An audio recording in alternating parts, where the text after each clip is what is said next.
يا أيها الذين آمنوا أطيعوا الله وأطيعوا الرسول ولا تبطلوا أعمالكم.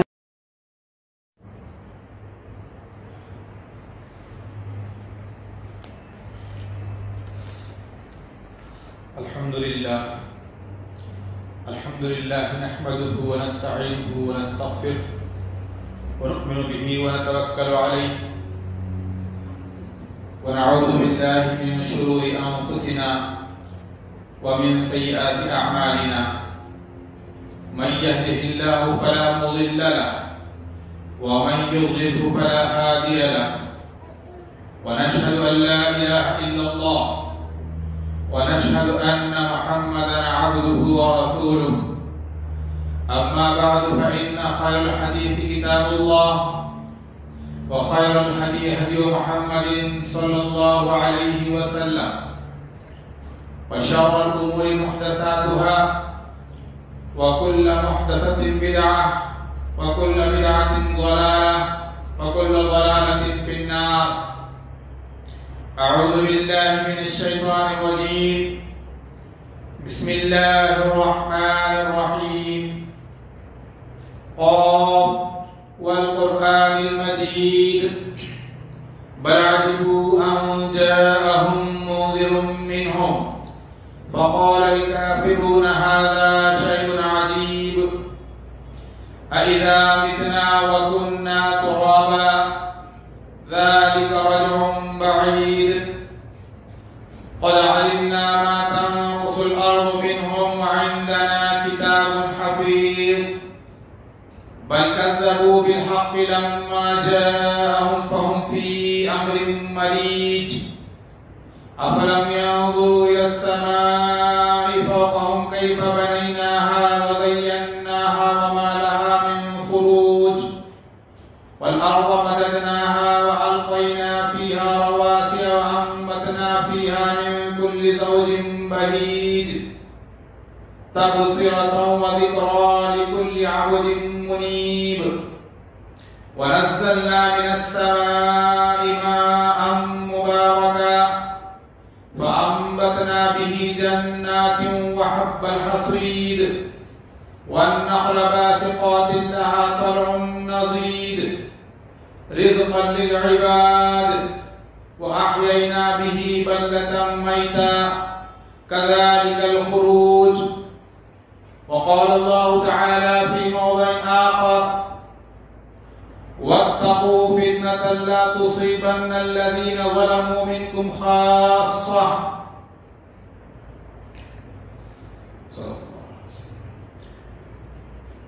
محترم بزرگان دین، برادران اسلام، اللہ تعالیٰ کا بے انتہا شکر احسان ہے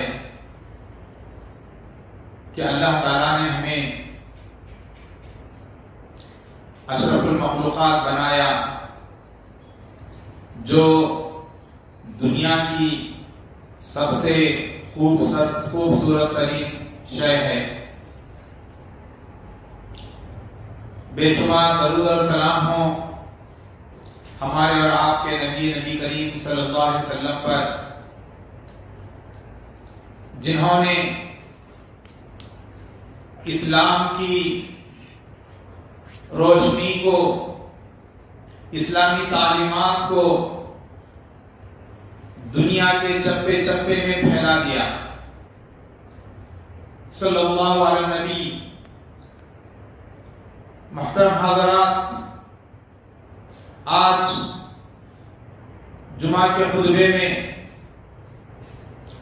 جس موضوع پہ میں بات کرنے جا رہا ہوں وہ ہے فتنوں کا دور اور اس سے مسلمان کیسے نپٹیں. محترم حضرات، آج کا جو دور ہے بڑا ہی پرآشوب دور ہے، بہت ہی صبر آزما دور ہے، زندگی کا ایک کٹھن دور ہے، جہاں پر انسان حرص و ہوس میں مبتلا ہے، عارضی دنیا کے حصول کے لیے انسانوں میں مقابلہ آرائی چل رہی ہے، ایک دوسرے میں منافست چل رہی ہے، ایک دوسرے میں مقابلہ چل رہا ہے، اور اس دنیا کو حاصل کرنے کے لیے ہر وہ کام کرنے کے لیے تیار ہے، چاہے وہ اسلام کی نظر میں برائی کیوں نہ ہو، نہ حلال کی تمیز نہ حرام کی تمیز، اور ایک طرف مسلمان اپنی نجی زندگی میں اسلام سے دور ہوتا جا رہا ہے، اس کے اندر فکر آخرت نہیں ہے، خلوص و للہیت معدوم ہے، اور دوسری طرف اسلام اور مسلمانوں کو نشانہ بنایا جا رہا ہے۔ خاص کر ہندوستان کے حالات کا عام جائزہ لیں تو ہندوستان میں ہر گزرتا لمحہ تاریخ سے تاریخ ہوتا جا رہا ہے، خوفناک سے خوفناک ہوتا جا رہا ہے۔ یہاں کے مسلمانوں کا اگر جائزہ لیں ان کی زندگی کا، تو ان کی زندگیاں نہ مکی دور سے مطابقت رکھتی ہیں اور نہ ہی مدنی دور سے۔ مکی دور کیا ہے؟ مکی دور یہ ہے کہ جب نبی کریم صلی اللہ علیہ وسلم مکے میں دعوت کے کام کا آغاز کیا تو اس وقت وہاں پر اسلام کا نام لیوا کوئی نہیں تھا، پوری فضا شرک سے بھری ہوئی تھی، سارے کے سارے لوگ شرک میں مبتلا تھے، بتوں کی عبادت میں مبتلا تھے۔ جو لوگ اسلام قبول کرتے تھے ان پر اتنی ظلم اور زیادتیاں ہوا کرتی تھی کہ وہ لوگ اپنے اسلام کو چھپایا کرتے تھے، چھپ چھپ کر نمازیں پڑھا کرتے تھے۔ کوئی جنگل میں چلا جاتا نماز پڑھنے کے لیے، بیابان میں چلا جاتا، کوئی اپنے بند کمروں میں بیٹھ کر نماز پڑھتا۔ یہ حالات تھے۔ حضرت عمر رضی اللہ تعالی عنہ کے اسلام لانے کے واقعے سے ہمیں بات پتہ چلتی ہے کہ وہ حالات کیسے تھے۔ لوگ چھپ کر نماز پڑھا کرتے تھے۔ توحید کی آواز کو جو آدمی بلند کرتا تو پھر اس کی شامت آیا کرتی تھی، اس پر ظلم کے پہاڑ توڑ دیا جایا کرتا تھا۔ لیکن ویسے حالات ہندوستان میں تو نہیں ہے، یہاں پر چھپ کے نماز تو نہیں پڑھا جا رہا ہے، لیکن پھر بھی ہماری مساجد نمازیوں سے خالی ہے، چھپ کر زکات تو نہیں دی جا رہی ہے، حج تو چھپ کر نہیں کیا جا رہا ہے، اور جو دوسرے رفاہی کام ہیں اس کو بھی چھپ کر نہیں کیا جا رہا ہے۔ تو گویا مکے میں جو حالات تھے وہ پوری طرح سے مطابقت نہیں رکھتے، میچ نہیں ہوتے۔ ہاں لیکن یہ ضرور ہے مکے میں جس طرح کی تکلیفیں مسلمانوں کے ساتھ روا رکھتے تھے وہاں کے غیر مسلم حضرات، لگ بھگ وہی ماحول یہاں پر پنپتا جا رہا ہے۔ اور اسی طرح مدنی جو حالات تھے وہ حالات بھی یہاں پر نہیں ہے مسلمانوں کے ساتھ۔ مدینے کے کیا حالات تھے؟ مدنی زندگی کیسی تھی؟ جب اللہ کے نبی صلی اللہ علیہ وسلم اور صحابہ اکرام مکے سے مدینہ ہجرت فرمائے، وہاں پر ایک اسلامی سلطنت قائم ہوئی اور وہاں پر جو فیصلے لیے جاتے تھے وہ اپنی مرضی کے فیصلے ہوا کرتے تھے، قرآن کے فیصلے ہوتے تھے، حدیث کے فیصلے ہوا کرتے تھے، اگرچہ کہ وہاں پر غیر مسلم حضرات تھے، یہود تھے، ان کی معاشی حالت مسلمانوں کی معاشی حالت سے بھی زیادہ بہتر تھی، ان کے قلعے تھے اور ان کی تعلیم گاہیں تھیں اور ان کو مذہبی آزادی تھی، لیکن وہ لوگ اپنی غداری کی وجہ سے، اپنی عہد شکنی کی وجہ سے وہ لوگ ذلیل اور خوار ہوئے اور انہیں مدینہ چھوڑنا پڑا، اور دوسری قومیں نبی کریم صلی اللہ علیہ وسلم کی قیادت کو تسلیم کر چکی تھی، خوشی یا ناخوشی بہرکیف نبی کریم صلی اللہ علیہ وسلم کی قیادت کو تسلیم کر چکی تھی، اور ہمارے نبی کریم صلی اللہ علیہ وسلم نبی ہونے کے ساتھ ساتھ ہمارے قائد اور ہمارے حاکم بھی تھے، لیکن ہندوستان میں جو حالات ہیں وہ بالکل دیگر لوگ ہیں، یہاں کے جو فیصلے ہوتے ہیں مسلمانوں کے تعلق سے،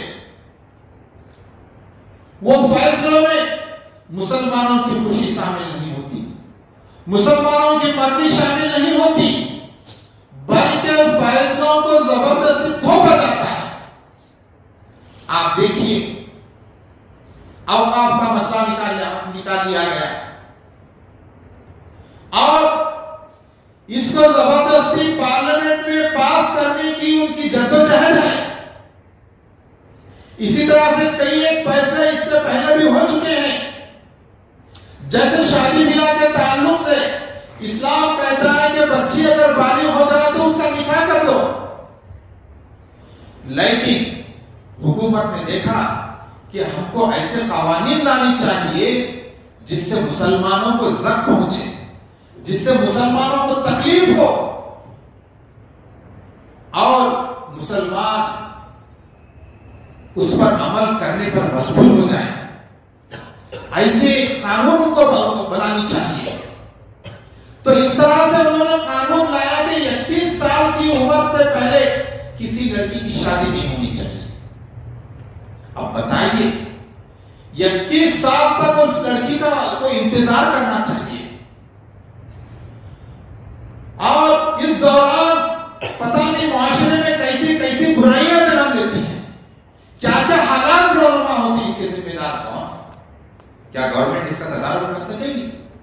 تو اس طرح کے فیصلے سوچے سمجھے مسلمانوں پر تھوپے جا رہے ہیں، تو یہاں پر مسلمانوں کی مرضی شامل نہیں ہے، مسلمانوں کی ایک نہیں سنی جا رہی ہے، یہ حالات مسلمانوں کے محترم حضرات۔ تو اس طرح سے یہ فتنے شروع ہوتے جا رہے ہیں۔ نبی کریم صلی اللہ علیہ وسلم کی وہ حدیث ہمیں یاد آتی ہے کہ ایک زمانہ آئے گا، نبی کریم صلی اللہ علیہ وسلم نے فرمایا یوشک الامم ان تداعى علیکم کما تداعى الاکلہ الى قصعتها، یعنی نبی کریم صلی اللہ علیہ وسلم نے فرمایا کہ ایک زمانہ ایسا آئے گا کہ قومیں مسلمانوں پر ٹوٹ پڑیں گی جیسے ایک بھوکے انسان دسترخوان پر ٹوٹ پڑتے ہیں۔ قال قائل، کسی ایک صحابی نے نبی کریم صلی اللہ علیہ وسلم سے پوچھ بیٹھے، وَمِن قِلَّةٍ نَحْنُ يَوْمَئِذٍ، اے اللہ کے نبی صلی اللہ علیہ وسلم کیا اس وقت ہم تعداد میں کم ہوں گے؟ ان کے دماغ میں یہ گھوم رہا تھا شاید ہم تعداد میں کم ہوں گے، نمبر میں کم ہوں گے، تو یہ جو غیر مسلم قومیں ہیں، جو غیر مسلم حضرات ہیں، ہم پر اٹیک کریں گے۔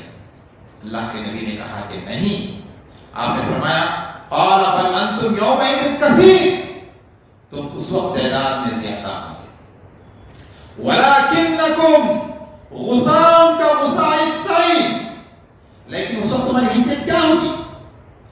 سمندر کے جھاگ کے برابر ہوگی۔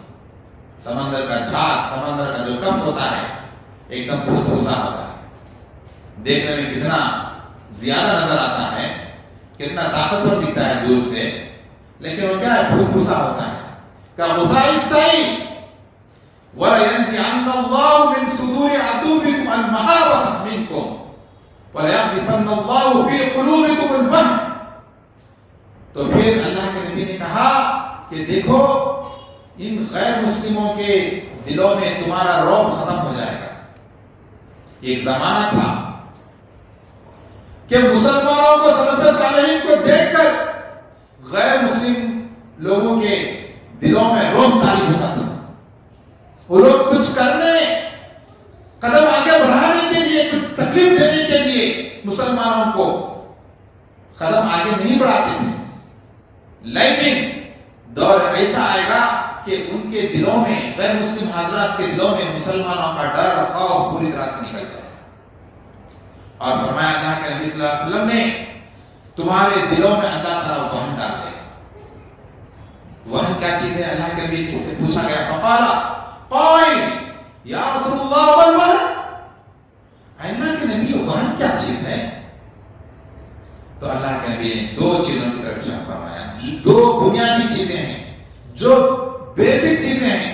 اگر انسان اس پر کنٹرول حاصل کر لے تو یہ ساری چیزیں ختم ہو جائیں گی. آپ نے فرمایا حب الدنیا، دنیا کی محبت،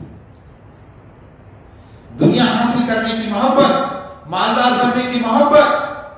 اب ظاہر بات ہے انسان جب دنیا کی محبت میں مبتلا ہو جاتا ہے، مال دولت کے حرص کو، مال دولت کو حاصل کرنے کے لیے تگودڑ لگا دیتا ہے، تو اس وقت وہ نہ حلال دیکھتا ہے، نہ حرام دیکھتا ہے، نہ رشتہ داروں کا حقوق دیکھتا ہے، نہ غیروں کے حقوق دیکھتا ہے. ہر وہ چیز کر بیٹھتا ہے جو اسلام نے منع کیا ہو. حب الدنیا، دنیا کی محبت اس کے اندر جاگزی ہو جاتی ہے. اور دوسرا فرمایا آپ نے وہ کراہیت الموت، موت سے کراہ، وہ مرنا نہیں چاہتا. موت تو آ کر ہی رہی تھی، چاہے وہ نہ چاہے، لیکن اس کے دل میں کیا ہے؟ موت سے نفرت ہوتی ہے. وہ چاہتا ہے کہ مزید جیوں میں، اس کے لیے پلاننگ کرتے رہتا ہے. ساما ہے 100 برس کا، پل کی خبر نہیں. بڑے بڑے محلات بناتا ہے، فیکٹریاں خریدتا ہے، دولت حاصل کرنے کے لیے ہر طریقہ استعمال کرتا ہے. اگر اس کے دل میں دنیا کی محبت کم ہو جائے، اللہ تعالیٰ کا ذکر اس کے دل میں معمور ہو جائے، اس کا دل اللہ تعالیٰ کے ذکر سے بھر جائے اور وہ موت کو یاد کرتا رہے، تو اس کا فائدہ یہ ہوگا کہ وہ انسان دین کے قریب آتا جائے گا اور دنیا کی محبت کم ہوتی جائے گی. اگر یہ دو چیزیں اگر انسان اپنے دل سے نکال لے تو یقیناً اس کی زندگی کامیاب ہو جائے گی. تو اللہ کے نبی صلی اللہ علیہ وسلم نے فرمایا یہ وہن ہونے کی وجہ سے ساری قومیں مسلمانوں پر ٹوٹ پڑے گی جیسے بھوکا دسترخوان پر ٹوٹ پڑتا ہے. تو محترم حضرات، نبی کریم صلی اللہ علیہ وسلم نے اس طرح سے اپنی امت کو وحی کے ذریعے آنے والے فتنوں کے بارے میں خبر دی. ایک حدیث میں آتا ہے، حضرت حذیفہ رضی اللہ تعالیٰ عنہ فرماتے ہیں نبی کریم صلی اللہ علیہ وسلم نے فرمایا قام فینا رسول اللہ صلی اللہ علیہ وسلم قائما فما ترك شيئا يكون فيه قامت ذلك الى قيام الساعه الا حدثه حفظه من حفظه ونسيه من نسيه.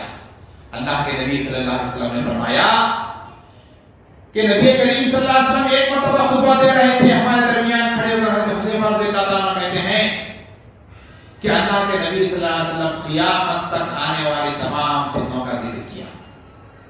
جو سننے والے موجود تھے، جنہوں نے اس کو یاد کیا انہوں نے یاد کر دیا، جنہوں نے بھول گئے وہ بھول گئے، جن کو یاد تھا یاد رہ گیا، جو بھولنا چاہتے وہ بھول گئے.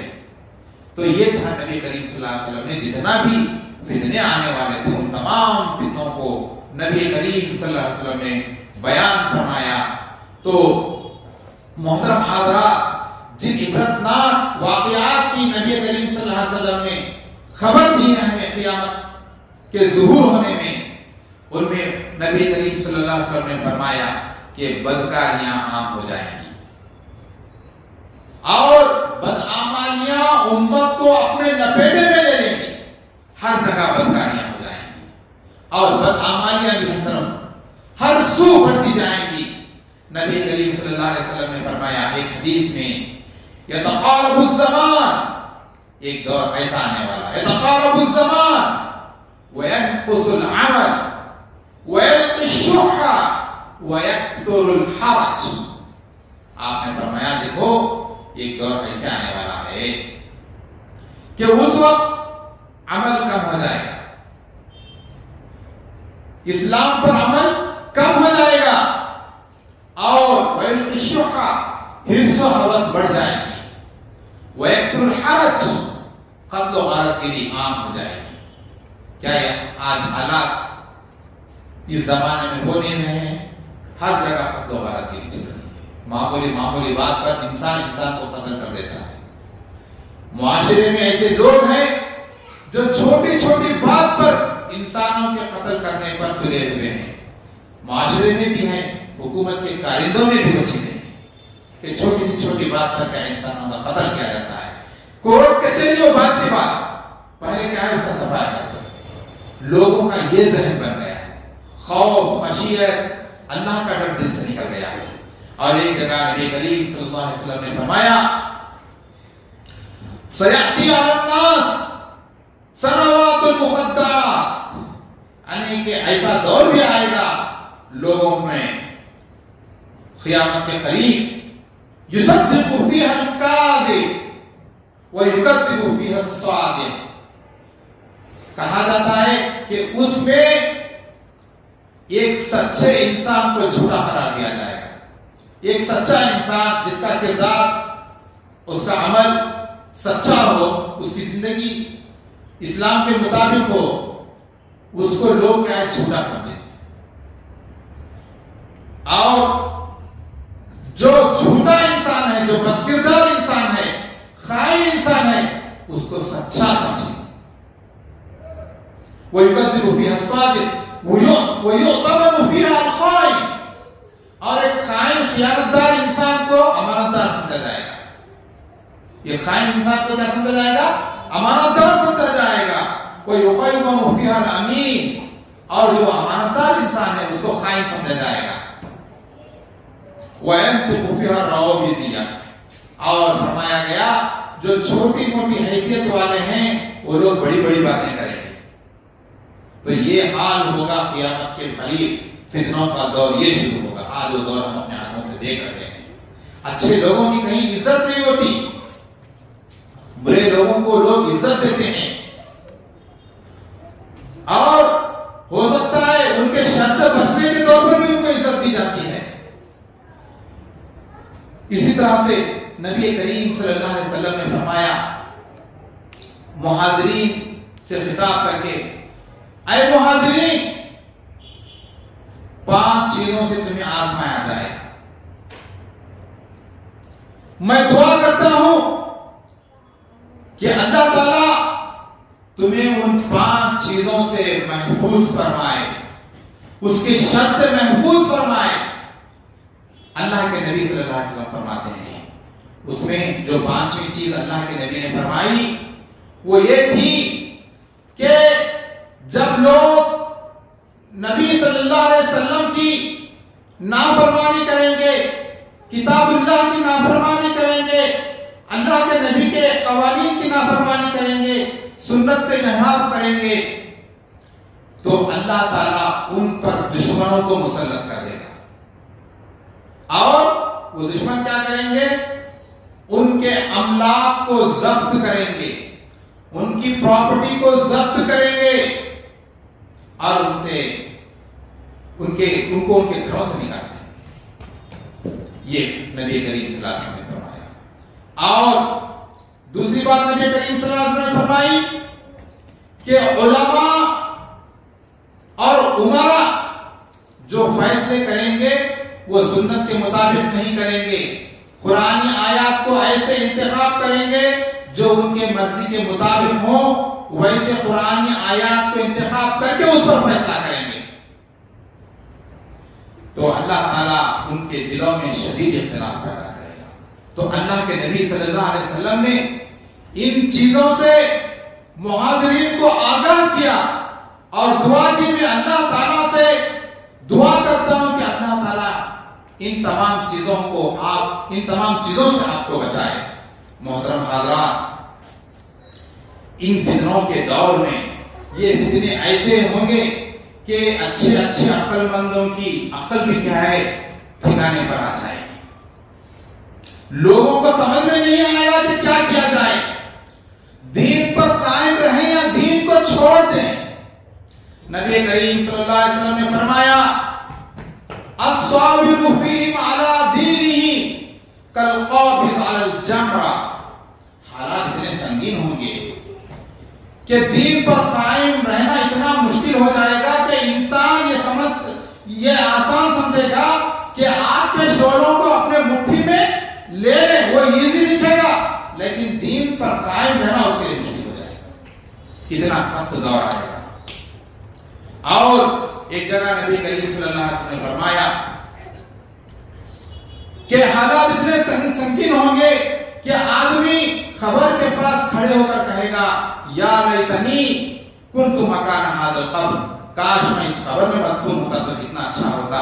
یہ جو فتنے کے دور ہے یہ اپنے آنکھوں سے دیکھنا پڑ رہا ہے، اس سے بہتر میں اس دنیا سے رخصت ہو جاتا تو کتنا اچھا ہوتا. یہ دور رہے گا اور دور ایسا آئے گا اللہ کے نبی نے فرمایا یصبح الرجل مؤمنا ویمسی کافرا. صبح کے وقت آدمی مومن رہے گا، شام ہوتے ہوتے کافر ہو جائے گا. شام کے وقت وہ مومن رہے گا، صبح ہوتے ہوتے کافر ہو جائے گا. اور کیوں؟ معمولی چیزوں کی خاطر اپنے ایمان کو بیچ دے گا. دنیا کی خاطر کیا کرے گا؟ وہ اپنے ایمان کو بیچ دے گا. تو محترم حضرات، ایسے لوگوں کو قیامت کے دن نبی کریم صلی اللہ علیہ وسلم کا جو حوض کوثر، جہاں اللہ کے نبی صلی اللہ علیہ وسلم اپنے امتی کو حوض کوثر کا پانی پلاتے رہیں گے، ان کو وہ پانی بھی نصیب نہیں ہوگا. وہ لوگ آئیں گے حوض کوثر کا پانی پینے کے لیے، لیکن نبی کریم صلی اللہ علیہ وسلم کو فرشتے کہیں گے کہ یہ لوگ وہ ہیں جو آپ کے بعد اسلام سے نکل گئے، اسلام کو چھوڑ دیے. تو ایسے لوگ کیا ہو جائیں گے؟ حوض کوثر کے پانی سے محروم ہو جائیں گے. اور اس وقت دو جماعتیں ہوں گی. ایک جماعت منافقین کی ہوگی اور ایک جماعت وہ ہوگی جو اسلام پر قائم رہے گی. منافقین کی جماعت، ان کا نفاق بالکل ظاہر ہوگا، اور وہ ایک جماعت ایسی ہوگی جو اسلام پر قائم رہے گی. تو اس سے آسانی سے سمجھا جاتا ہے کہ منافقین کون ہوں گے اور اصل میں مسلمان کون ہیں. تو محترم حضرات، اب ایسے حالات ہیں، ایسے حالات میں ہمیں کیا کرنا چاہیے؟ ایک مسلمان کا کردار کیا ہونا چاہیے جب یہ فتنے ظہور پذیر ہوں، جب ظاہر ہوں؟ تو قرآن اور حدیث سے ہمیں اس سے روشنی ملتی ہے. سب سے پہلی چیز، مومن کو یہ یقین ہونا چاہیے، یہ یقین کامل ہونا چاہیے کہ جو کچھ فتنے اس دنیا میں رونما ہو رہے ہیں، جو حالات اس وقت مسلمانوں کے ساتھ ہو رہے ہیں، یہ اللہ تعالیٰ کے مشیت کے مطابق ہو رہے ہیں، اس کے ارادے کے مطابق ہو رہے ہیں. یہ یقین کامل ہونا چاہیے. دوسری چیز، ایک مسلمان کو تقدیر پر ایمان لانا چاہیے. اچھی تقدیر پر، اس کی بری تقدیر پر. تقدیر میں دونوں بھی چیزیں ہوتے ہیں، حالات اس کے بالکل برے بھی آتے ہیں اس کی زندگی میں اور حالات اس کے موافق بھی آتے ہیں. ان دونوں چیزوں پر کیا ہے؟ اس کو یقین ہونا چاہیے، اس پر ایمان لانا چاہیے. حجاج بن یوسف بہت ہی ظالم بادشاہ بادشاہ ایک حکمران گزرا ہے. مالک بن انس سے لوگوں نے اس کے ظلم اور زیادتیوں کے بارے میں سوال کیا کہ حجاج بن یوسف اتنا ظلم کر رہا ہے, تابعین کو قتل کیا ہے, صالحین کو قتل کیا ہے, کیا کیا جائے؟ تو مالک بن انس نے کہا کہ صبر کرو, کیونکہ ایک ایسا وقت بھی آئے گا کہ وہ وقت اس سے بھی زیادہ خطرناک ہوگا.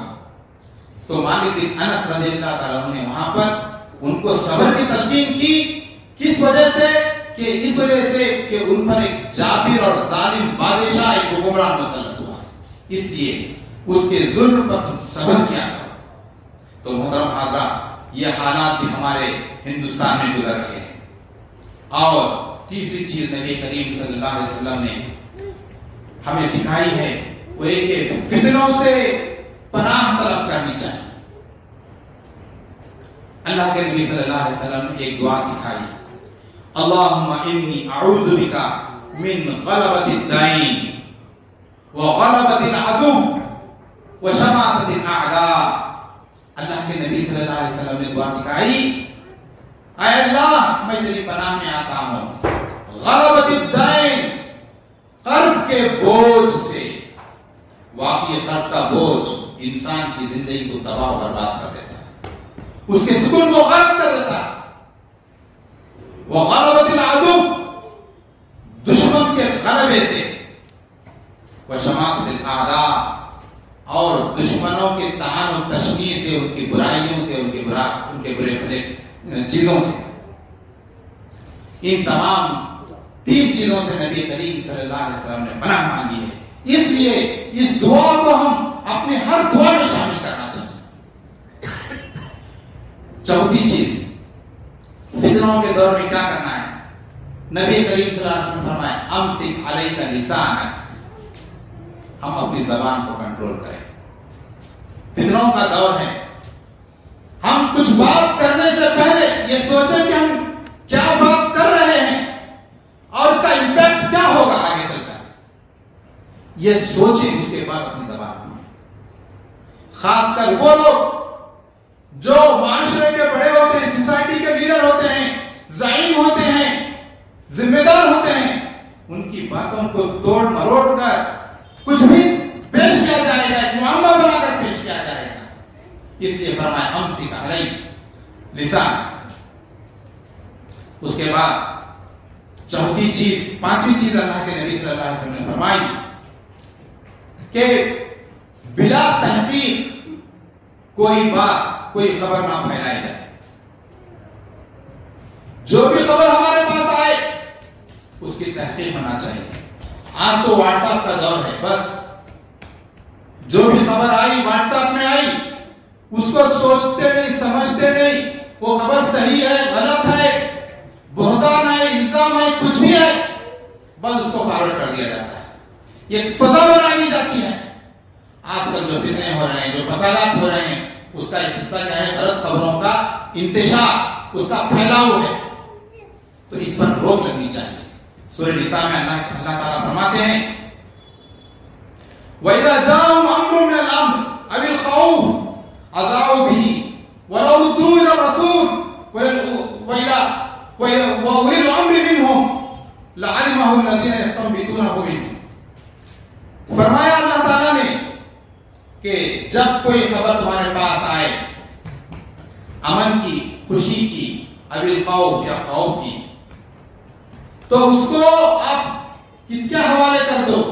اللہ کے رسول کے حوالے کر دو, یا اولی الامر منہم, یا ہمارے جو سربر آوردہ لوگ ہیں, جو ہمارے ذمہ دار لوگ ہیں, ان لوگوں کے سامنے اس خبر کو پہنچا دو کہ ہمیں یہ خبر ملی. تو ان کی ذمہ داری ہوگی اس کو پھیلاؤ نہیں. تو وہ لوگ کیا کریں گے؟ اس کی تہ میں جائیں گے, اس کی خبر کی سچائی تک جائیں گے.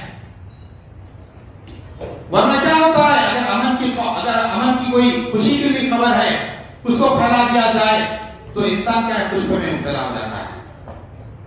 اگر کوئی خوف کی خبر ہے تو اس سے انسان بزدل ہو جاتا ہے. تو لہذا دونوں صورتیں کیا ہے, نقصان دہ ثابت ہوتی ہیں. تو ایسی خبروں کو ہمارے جو لیڈر ہوتے ہیں، جو ہمارے ذمہ دار ہوتے ہیں، ان تک پہنچانا چاہیے، اور ان کی ذمہ داری یہ ہوتی ہے کہ اس کی خبر کی تہ تک پہنچ کر اس کی وہ تحقیق کرتے ہیں۔ تو محترم حضرات، یہ چیزیں تھیں جو ایک مسلمان، خاص کر ہندوستانی جو مسلمان جس دور سے گزر رہے ہیں، ان لوگوں کو اس الہی عمل پر، اس پر عمل کرنا چاہیے۔ آج کل کے حالات کو دیکھ کر ہندوستانی مسلمان 3 کام کر سکتے ہیں۔ پہلی چیز، خدمت خلق، مخلوق کی خدمت کریں، لوگوں کی خدمت کریں۔ آج کل جو مسموم فضا پھیلی ہوئی ہے، یعنی کہ مسلمانوں کے دشمن بنتے جا رہے ہیں، مسلمانوں کے خلاف پروپیگنڈا کیا جا رہا ہے، اسلام کو غلط زاویے میں پیش کیا جا رہا ہے، اسلام کی تصویر کو مسخ کی جا رہی ہے، تو اس کے لیے مسلمان پہلے اپنی اصلاح کریں اور اسلام کی صحیح تصویر لوگوں کے سامنے پیش کریں اور خدمت خلق کا جذبہ اپنے اندر پیدا کریں۔ اس کا میدان بہت بڑا ہے، خدمت خلق کا۔ اگر اللہ تعالیٰ نے ہمیں علم دیا ہے تو اس علم کے ذریعے ہم لوگوں کو اسلام کی سچی تصویر ہے اس تصویر کو پیش کریں۔ اگر اللہ تعالیٰ نے ہمیں دولت دی ہے، اس دولت کے ذریعے بے شمار کام کر سکتے ہیں۔ آپ دوائیاں خریدیں، اور اگر اللہ تعالیٰ نے ہمیں ڈاکٹر بنایا ہے، ہمارے فرینڈ سرکل میں، ہمارے رشتہ داروں میں بہت سے ڈاکٹر ہیں، ڈاکٹروں کی ایک ٹیم تیار کی جائے، مہینے میں 1 مرتبہ، ہفتے میں 1 مرتبہ میڈیکل کیمپ رکھی جائے، وہاں پر فری علاج کیا جائے، یہ ہے خدمت خلق، اور وہاں پر اسلام کی تصویر، اسلام کی حقانیت کو بیان کیا جائے، جو دوائیں ہیں ان کو مفت تقسیم کی جائے، جو لوگ لیاب کے مالک ہیں ہفتے میں 1 مرتبہ اپنے لیاب فری کر دیں، اس طرح سے خدمت ہو جائے گی۔ اگر آپ سیاسی طور پر ایک میدان نہیں بنانا چاہتے ہیں تو خدمت خلق کے ذریعہ لوگوں میں اپنا ایک میدان جما سکتے ہیں۔ آپ ان کے سامنے جائیے، مہم چھیڑیے، صفائی ستھرائی کی ایک مہم چھیڑیے کہ بھائی ہم اس وقت صفائی ستھرائی کی ایک مہم چھیڑتے ہیں، چلو ہم اپنے محلے کو صاف کرتے ہیں، اپنے گھروں کو صاف کرتے ہیں، ہم اپنے شہروں کو صاف کرتے ہیں، یہ مہم چھیڑیے۔ تعلیم کی مہم چھیڑیے کہ آج ہمارے محلے میں کوئی بھی آدمی، کوئی بھی لڑکا، کوئی بھی عورت، کوئی بھی بچی کا ہے بے تعلیم نہ رہے، اور ایک ہفتہ آپ ان کے اندر تعلیمی بیداری پیدا کیجئے، اور ایک ہفتہ غریبی کو دور کرنے کی جو تدابیر ہیں اس کو آپ سامنے لائیں۔ تو اس طرح سے خدمت خلق کا میدان ہے۔ مدارس اور مساجد کو استعمال کیجئے سینٹر کے طور پر۔ اگر سیلاب آ جائے یا طوفان آ جائے تو مساجد میں آپ اٹھائیں۔ کچھ سال پہلے مدراس میں خطرناک طوفان آیا ہوا تھا، تو وہاں کے مسلمانوں نے اپنی مساجد کو کھول دیا غیر مسلموں کے لیے، بہت اچھا میسج چلا گیا غیر مسلموں کے درمیان۔ مدارس میں بلائیے، ان کو بتائیے کہ دیکھیے ہمارے مدارس میں کیا تعلیم ہوتی ہے۔ لوگوں کے اندر ایک غلط فہمی ہے کہ وہاں پر دہشت گردی کی تعلیم ہوتی ہے، وہاں پر جہاد کے تعلق سے تعلیم دی جاتی ہے۔ جہاد کیا چیز ہے وہ بتائیے۔ ابھی کچھ دن پہلے ہمارے ایک دوست تھے، ان کے فرینڈ سرکل میں ایک انویسٹیگیشن NIA کا ایک افسر، اس نے پوچھا کہ یہ مدارس میں کیا تعلیم ہوتی ہے، اس کو بھی نہیں معلوم۔ NIA کا افسر بنا ہوا ہے، اس کو معلوم نہیں کہ مدارس میں تعلیم کیا ہوتی ہے، کیا وہاں دہشت گردی کی تعلیم ہوتی ہے۔ وہ پوچھ رہا ہے وہاں پر پڑھا کیا جاتا ہے، اور یہاں پر اہل حدیث کے مساجد کتنے ہیں یہاں پر، اور ہم نے سنا کہ مسلم محلوں میں چرس اور گانجا تقسیم کیا جاتا ہے۔ تو دیکھیے یہ غیر مسلم کے دل میں کس طرح کے شکوک و شبہات ہیں۔ تو اس طرح کے جو شکوک و شبہات ہوتے ہیں ہم لوگوں پر ضروری ہے کہ ہم مساجد پہ استعمال کریں، ایک ہفتہ مساجد میں ان کو بلائیں، مدارس میں بلائیں اور بلا کر تعارف کرائیں کہ ہم پر کیا ہونے جا رہا ہے۔